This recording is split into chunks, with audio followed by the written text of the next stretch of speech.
Hi hello வணக்கம் நண்பர்களே. அறக்க பறக்க பேக்கிங்லாம் பண்ணிவிட்டு எங்கே போகிறோம் அப்படின்னா அந்தமான். அந்தமானுக்கு வந்து எங்கள் ஆஃபீஸ்லேருந்து ஃப்ரீ ட்ரிப் அரேஞ்ச் பண்ணியிருந்தாங்க. அதுக்கு தான் இப்போ காலையிலே ரெடியாகி போயிட்டுருந்தேன். இது வந்து லாஸ்ட் வீக் எடுத்த வீடியோ தான், உங்களுக்கு தெரியும். பாருங்கள் விடிய காலமே ஏர்போர்ட்டில் எப்படி இருக்குன்ட்டு. நாங்கள் வந்து எனக்கு இண்டிகோ ஃப்ளைட்டு மொத்தம் 3 ஃப்ளைட்டில் போனோம். 40 பேர் இல்லையா, லாஸ்ட் டைம் நான் டிக்கெட் புக் பண்ணுறாலும் அந்த மாதிரி கிடச்சிது.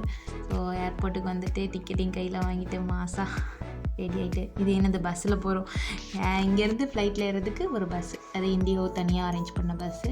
அதில் ஏறிட்டு அப்படியே போயாச்சு. எங்கடா இருக்குது, எந்த ஃப்ளைட்டில் போகிறோம், எங்கே இருக்குது அந்த இருக்குது பார்த்தாச்சு. ஸோ வந்து இந்த ஃப்ளைட்டில் தான் நாங்கள் போகிறேன். கிட்ட வந்துருச்சு. அதுக்கு பிறகு பஸ்ஸில் இருந்து இறங்கி நம்ம டீம் மொத்தமாக ரெடி ஆகிட்டுருக்காங்க. ஃப்ளைட்டை பார்த்துட்டு அப்படியே உள்ளே என்ட்ரு ஆயாச்சு. என்ட்ராகி அடிச்சு பிடிச்சி ஜன்னல் சீட்டை வாங்கியாச்சு. அடிச்சு பிடிச்சலாம் வாங்கலை, எனக்கு வந்து ஆட்டோமேட்டிக்காகவே விண்டோ சீட் கிடச்சிருச்சு. ஓகேவா, ஸோ அது ஒரு லக்கி. அப்புறம் உள்ளே என்னடா இருக்குதுன்னு எடுத்து பார்த்தா ஏதோ ஒரு இங்கிலீஷ் நோட் இருந்துச்சு. இது எதுக்கு, நமக்கு சம்மந்தமே இல்லாதது. அதெல்லாம் போர் அடிக்கிறவங்க பார்க்க வேண்டிய விஷயம். 2 மணி நேரம் ட்ராவல் பண்ண போகிறேன் நான், எதுக்கு இதெல்லாம் நமக்கு. அப்புறம் என்ன இருக்குதுன்னு பார்த்தேன். அதில் ஒரு சின்ன பவுச் மாதிரி இருந்துச்சு. அதில் கேட் வேறு சோன்னு போட்டுருந்துச்சு. இது எதுக்கு, நம்ம நல்லா தானே இருக்கோம், தேவையில்லை வச்சுட்டு. அதுக்கு பிறகு அப்படி என்ன இருக்குதுன்னு பார்த்துட்டு இருந்தேன். அதில் ஒரு கார்டு இருந்துச்சு. அந்த கார்டில் வந்து ஃப்ளைட்டில் என்னென்ன இன்ஸ்ட்ரக்ஷன்ஸ், சேஃப்டி இதெல்லாம் போட்டுருந்துச்சு. அதெல்லாம் கொஞ்சம் நல்லாவே நான் பார்த்தேன். என்னென்ன மாதிரி பிக்சர்ஸ் போட்டிருக்கு, என்னென்ன மாதிரி இருக்கணும், அதெல்லாமே கிளியராக அதில் போட்டிருந்துச்சு. ஆனால் ஃபுல் அண்ட் ஹிந்தியும் இங்கிலீஷ்லேயும் தான் போட்டிருந்துச்சு. இவங்க வந்து இன்ஸ்ட்ரக்ஷன்ஸ் கொடுத்துட்டே இருந்தாங்க. நமக்கு அதை கவனிக்கவா நேரம், நம்ம வெளியில் என்ன நடக்கு. ஃப்ளைட் மூவ் ஆரம்பிச்சிருச்சா, அதை பார்த்து கொஞ்சம் ஸ்லோவாக கொஞ்சம் கொஞ்சமாக அந்த பனியெல்லாம் விலக ஆரம்பிச்சிது. ஸோ கொஞ்சம் சந்தோஷமாக இருந்து, விண்டோ கொஞ்சம் கிளியராக இருக்குது அப்படின்னு சொல்லிட்டு. ஏன்னா உள்ளேருந்து துடைக்க முடியாது, விண்டோ வந்து பஸ்ஸில் மாற்றுற மாதிரி இங்கேயும் அங்கேயும் நகட்டவும் முடியாது. அப்படியே ஃப்ளைட்டு போயிட்டே இருந்துச்சு. அப்புறம் சரிடா எப்போ டேக் ஆஃப் ஆகும், இந்த உருண்டுக்கிட்டே இருந்துச்சு. ரொம்ப நேரம் உருண்டுக்கிட்டே இருந்துச்சு.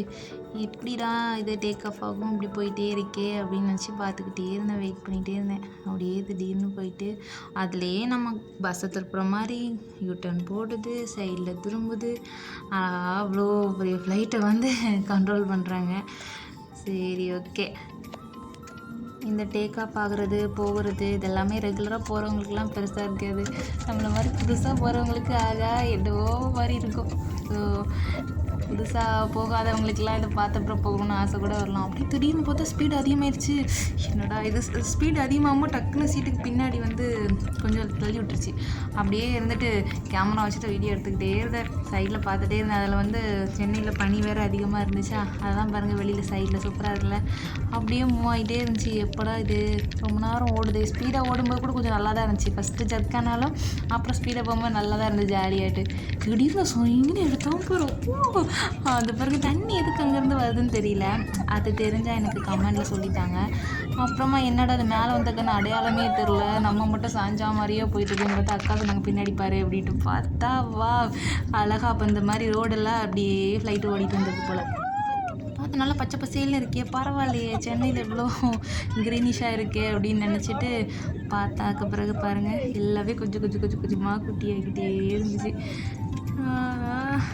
சென்னையா இது ஸ்னோ. அப்புறம் அந்த மார்னிங் அது நல்லா இருந்துச்சு. அந்த வியூ பாருங்கள், டாப் பங்கில் எப்படி இருக்குன்ட்டு. இந்த சின்ன பசங்க ப்ராஜெக்டில் குட்டியாக பில்டிங்ஸ் இருக்கிற மாதிரி பெரிய பில்டிங்லாம் குட்டியாக தெரிஞ்சுது, அழகாக இருந்துச்சு. பாருங்கள் நீங்கள், சூப்பராக இருக்குல்ல. அப்படியே போயிட்டே இருந்துச்சு. கொஞ்ச நேரம் பார்த்தா ஒரே மேகமூட்டமாக இருந்தது. என்னடா இது மேகமூட்டமாக இருக்குதுன்னு பார்த்தா நாங்கள் மேகத்துக்கு நடுவில் தான் போயிட்டுருக்கோம். அதுவே தெரியல. திடீர்னு என்னடா எல்லாமே மறைஞ்சிருச்சு, பனி ஒருவேளை அதிகமாகிடுச்சோ அப்படின்னு பார்த்தப்பறம் தான் தெரியுது. கொஞ்ச நேரத்தில் பாருங்களேன், சைடில் வந்து க்ளவுட்ஸ்லாம் வந்து நிற்கும். பாருங்கள் இது ஃபுல்லாகவே வந்து மேகம் தான். மேகத்துக்குள்ளே தான் அப்படியே உள்ளே பூந்து போயிட்டுருக்கு. அது கூட தெரியாமல் நான் ஏதோ பனி மூட்டம் நினச்சிட்டு பார்த்துக்கிட்டு இருந்தேன். அந்தமானை பார்க்க போகிறோம். அந்த மாதிரி எப்படி இருக்கும், சென்னையிலேருந்து கிளம்பியாச்சு.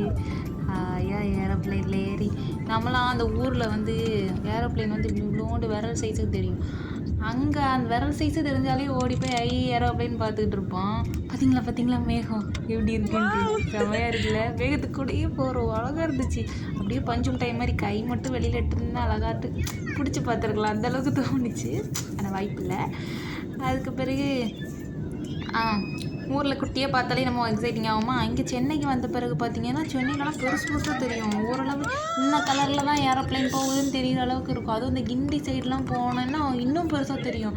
அப்படியே வானத்தில்னு பார்த்துட்டு பார்த்து நானே ஃப்ளைட்டில் போய் எத்தனானா சென்னையில் எத்தனை பேர் நம்ம பார்க்குற மாதிரி நம்ம ஏரோப்ளைனை பார்த்துருப்பாங்களோ தெரியலையா அப்படின்லாம் இமேஜின் பண்ணிவிட்டு போயிட்டுருந்தேன். அப்புறம் பாருங்களேன் க்ளவுட்ஸ்லாம் எவ்வளோ அழகாக இருக்குன்னு. அப்படியே அந்த சன்லைட்டும் அதில் படுறதுக்கு அந்த க்ளவுட்ஸ் இருக்கிறது பார்க்க வியூ சூப்பராக இருந்துச்சு. நான் வந்து அப்படி கேமரா ஒரு சைடு சும்மா வச்சுட்டு நான் தனியாக பார்த்து ரசிச்சுட்டு இருந்தேன். கரெக்டாக பார்த்தா 9 மணிக்கு வந்தாச்சு.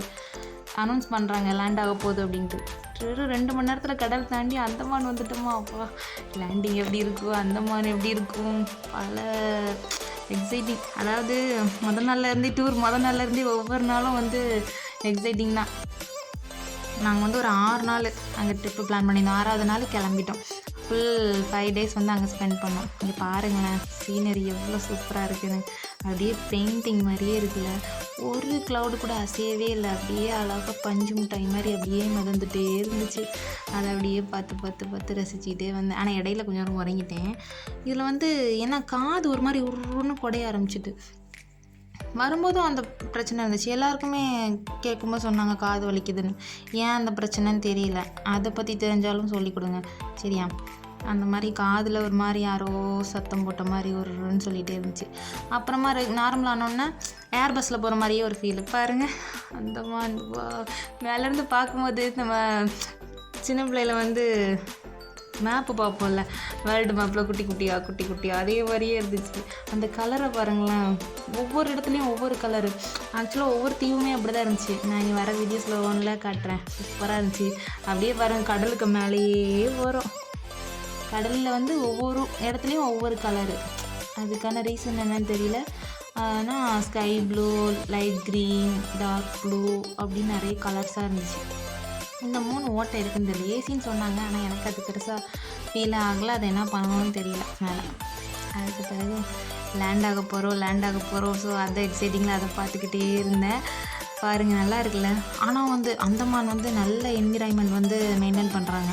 அங்கே தண்ணி ப்ராப்ளம். அதனால் வாட்டர் பாட்டில் யூஸ் பண்ணாலுமே ஹோட்டலெல்லாம் use and throw bottles 1 litre பாட்டில்ஸ்லாம் பெருசாக யூஸ் பண்ண மாட்டேங்கிறாங்க. அவங்க டேபிளில் வைக்கிறது கண்ணாடி பாட்டில் தான் வைக்கிறாங்க. ஸோ மேக்ஸிமம் என்விரான்மெண்ட்டை அவங்க ரொம்ப பாதுகாப்பாக வச்சுருக்காங்க. அந்த மேலே க்ளவுட்ஸு, அப்புறம் கடல், அதுக்கப்புறம் ஃபுல்லாக மரங்கள் சூப்பராக இருந்துச்சு.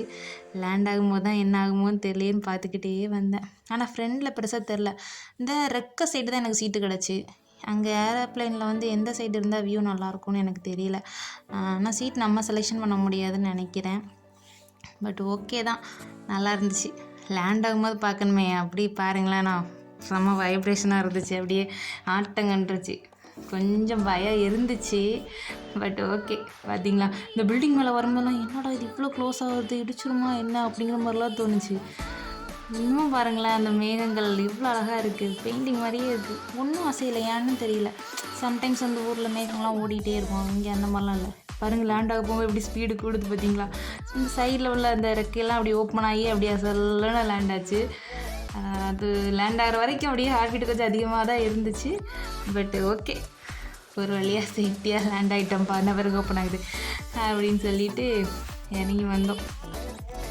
சடன்ட்டு அப்படி மறுபடியும் ஃபஸ்ட்டு ஸ்பீடாக ஓடிச்சில்ல, இது ஓடுதளத்தில் அதே மாதிரி இப்போவும் ஸ்பீடாக ஓடி அதுக்கப்புறம் அப்படியே ஸ்மூத்தாக இருந்துச்சு. ஃப்ளைட்டில் இதுவரை போகாதவங்களுக்கு இதை பார்த்தா என்ன தோணுது, ஃப்ளைட்டில் போகணுன்னு ஆசையாக இருக்கா? கண்டிப்பாக இருக்கும். ஏன்னா நம்ம கண்ணு முன்னாடி பார்த்து ரசித்த இந்த உலகத்தை அப்படி நம்ம மேலேருந்து பார்க்குறது இன்னும் சூப்பரான விஷயம். அப்புறம் நாங்கள் கொண்டு வந்த லக்கேஜ் எல்லாம் இந்த மாதிரி தான் அனுப்பிச்சி விட்டாங்க. அது இங்கே இருந்தும் ட்ராவல் பண்ணி அப்படியே சுற்றி வந்துட்டு இருந்துச்சு.